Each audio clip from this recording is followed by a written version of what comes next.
Vamos lá, bom dia para você. Vamos por partes, né, Theo? Vamos por partes. Bom dia Bem-vindo de novo, Theo. Obrigado, eu fico muito feliz de estar aqui com vocês nessa semana de manhãzinha. Muito bom dia para você, para Clarissa, ótimo dia para quem nos acompanha.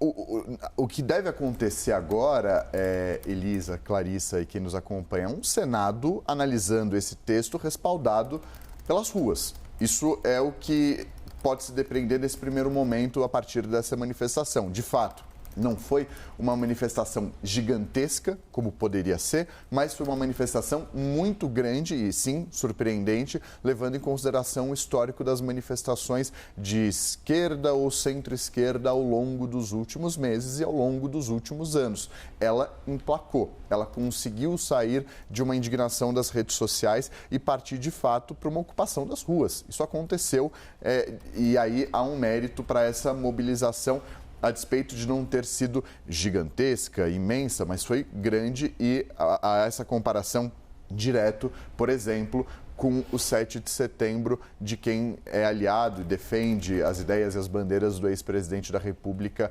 Jair Bolsonaro. Daí a importância e a simbologia dessa conquista nas ruas. Fato é que haverá uma conversão, um resultado disso na política.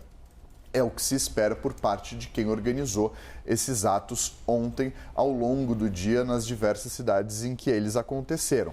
Fato é que há um sentimento dentro do Senado Federal, e aí usando uma expressão muito repetida diversas vezes, não só nessa gestão, mas na gestão passada, pelo presidente do Senado e do Congresso Nacional, Davi Alcolumbre, de uma insatisfação com esse texto que foi aprovado na Câmara dos Deputados. E aí a Elisa menciona as votações, o descontento, o arrependimento de certos parlamentares. Você vê que, né? Por ser uma PEC, tem que ser votado em 2 turnos. Então você vê uma diferença entre o primeiro e o segundo turno logo de largada. E depois no segundo. Então isso é muito comum nas votações de propostas de emenda à Constituição, porque são 2 turnos, há uma mudança ali no placar final das votações. No final das contas, o Senado já deu diversas sinalizações, seja pelo presidente da Comissão de Constituição e Justiça, seja pelo próprio relator dessa proposta lá no Senado, que esse texto deve ser enterrado por lá, deve ser colocado um ponto final nesse texto a partir do momento que ele começar a tramitar por lá. Por que é importante a manifestação do presidente da Comissão de Constituição e Justiça? Porque é o colegiado no Senado Federal mais importante e responsável por analisar se determinado texto, se determinado projeto, se determinada proposta é legal, é constitucional, se segue os requisitos mínimos constitucionais para que esse texto, de fato, no futuro, vire ou não uma lei.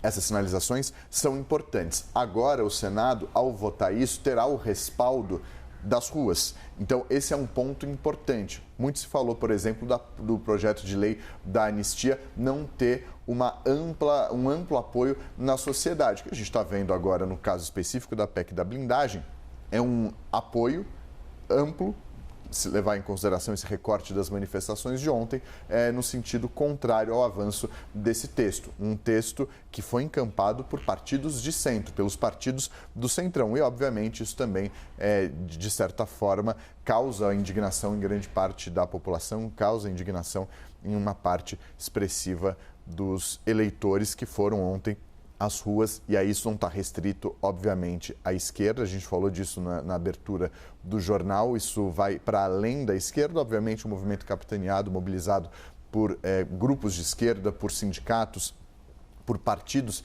desse espectro político, mas, na verdade, que junta uma série de partidos, uma série de segmentos por conta dessa indignação com corrupção e com a impunidade que se pode ter a partir da aprovação, Elisa e Clarissa, dessa proposta de emenda lá no Senado Federal. Bom, vamos